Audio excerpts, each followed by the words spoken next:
Hey guys, welcome to my channel excuse me please. और मैं हूँ कृति।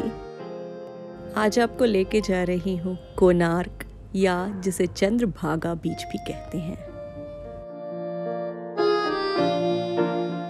ये है पुरी से लगभग 30 किलोमीटर दूर और कोणार्क टेम्पल से सिर्फ 3 किलोमीटर दूर। पुरी से कोणार्क टेम्पल जाते हुए ये आपको बीच में मिलेगा। आप चाहें तो यहाँ रिलैक्स करके पॉजिटिव हो करके फिर कोणार्क टेम्पल के टूर पर जा सकते हैं। और दूसरा ऑप्शन है कि कोणार्क टेम्पल से पुरी की तरफ लौटते हुए भी आप इस बीच पर आनंद ले सकते हैं। ऐसा माना जाता है कि इस बीच पर आकर के आदमी को काफ़ी पॉजिटिविटी, काफ़ी रिलैक्सेशन मिलता है, क्योंकि ये बीच बिल्कुल ही खाली, बिल्कुल ही रिलैक्सिंग बीच है। ऐसा नहीं है पुरी के अलग बीचों की तरह कि जहाँ पे काफ़ी भीड़ मिलेगी। काफ़ी रिलैक्सिंग है ये। एंड इस बीच को, जो कि इंडिया का पहला बीच है जिसे ब्लू फ्लैग सर्टिफिकेशन मिला था, एंड ये टैग या सर्टिफिकेशन सिर्फ उस बीचेस को दिया जाता है जो कि एनवायरनमेंट फ्रेंडली होते हैं और ऐसे आपको फैसिलिटीज़ प्रोवाइडेड करते हैं जो कि इंटरनेशनल स्टैंडर्ड्स के होते हैं। पुरी से आते वक्त या कोणार्क टेम्पल से पुरी जाते वक्त आपको रास्ता दो तरफ कटता हुआ दिखेगा। तो अगर आप एक रास्ते पर जाओगे तो वो नॉर्मल हाईवे रहेगा, बट अगर आप बीच की तरफ, हमारे समुद्र की तरफ, बे ऑफ बंगाल की तरफ कटते हुए रास्ते में जाओगे तो आप पहुंचोगे चंद्रभागा या कोणार्क बीच पर। कई सारी पौराणिक कथाएं भी जुड़ी हुई हैं इस बीच से। ऐसा माना जाता है कि कृष्ण के पुत्र सांबा, जब उन्हें लेप्रोसी यानी कि कुष्ठ रोग हुआ था, उन्होंने इसी बीच पर आकर के सूर्य देवता को नमन किया था, पूजा की थी, जिससे कि पानी सूख गया था। और उसी कारण हम देखते हैं कि बीच में बीच बना एंड दो तरफ पानी की धार है। एक तरफ समुद्र जो लहरें दिख रही हैं, एंड आप आगे दिखाऊंगी मैं आपको, जहाँ पर पानी शांत है एंड रिवर का रूप ले लिया है। जो दूसरी कथा है वो है चंद्रभाग की, जो कि एक बहुत ही ज्ञानी इंसान की पुत्री थी और उनके जो इतनी खूबसूरती या ऐसा चार्म था जिसके कारण भगवान सूर्य, जी हाँ, वो इन पर मोहित हो गए थे और इनके लिए, इनसे हाथ मांगने, इनके प्यार के लिए वो धरती पर आए थे। पर चंद्रभाग ने खुद को भगवान को ऑफर करने से मना कर दिया और चंद्रभाग ने इसी जगह पर आत्महत्या कर ली। उनके इसी सैक्रिफाइस के कारण हर पूर्णिमा के 7वें दिन यहाँ पर लोग आते हैं और पूजा करते हैं। और इन्हीं दो कथाओं के कारण इस जगह को काफ़ी रिलीजियस एक्टिविटी के लिए भी प्रेफर किया जाता है।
अब मैं आगे बढ़ रही हूँ और आपको इसी बीच का दूसरा हिस्सा दिखाने वाली हूँ, जहाँ पर पानी है बिल्कुल शांत।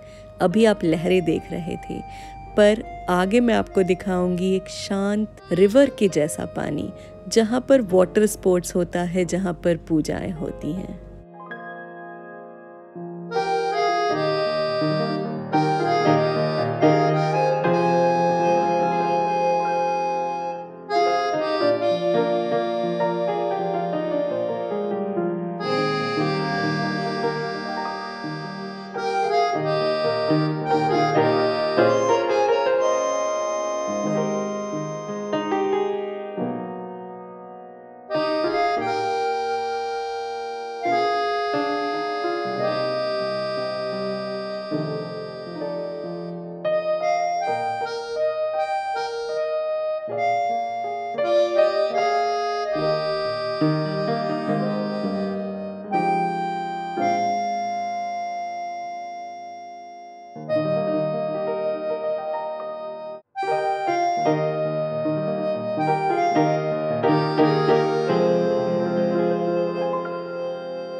तो मैं पहुंच चुकी हूँ उस जगह। एंड जब आप पुरी से कोणार्क की तरफ जाएंगे तो पहले आपको ये हिस्सा दिखेगा, चंद्रभागा या कोणार्क बीच का।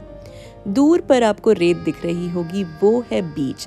तो जहाँ मैं पिछली बार खड़ी थी वहाँ से हम लोग उस बीच पर जा सकते हैं। एंड ये है पानी, नदी, बैक वाटर आप इसे कह सकते हैं। देख रहे हैं आप कितना शांत है ये। एंड सामने अगर रेत पर आप जाएंगे तो उसकी दूसरी ओर आपको दिखेगा बिल्कुल लहर वाला समुद्र।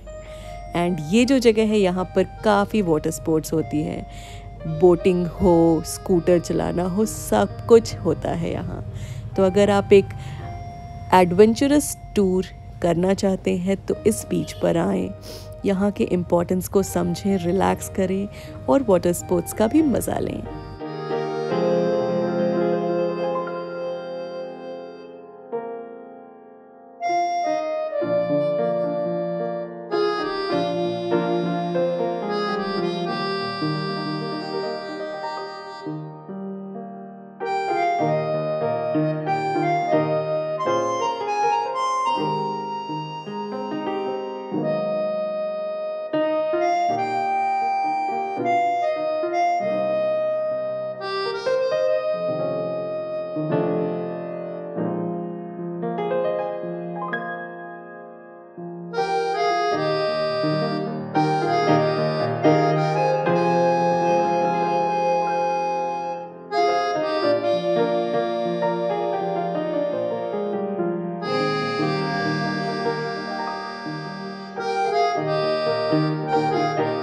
इस जगह को सनराइज़ के लिए भी जाना जाता है और पहले के ज़माने में कुछ रोगी यहाँ आते थे ताकि उनका रोग दूर हो सके। एंड अगर आप बिल्कुल परफेक्ट सनराइज़ देखना चाहते हैं तो इस बीच पर सुबह सुबह आना न भूलें।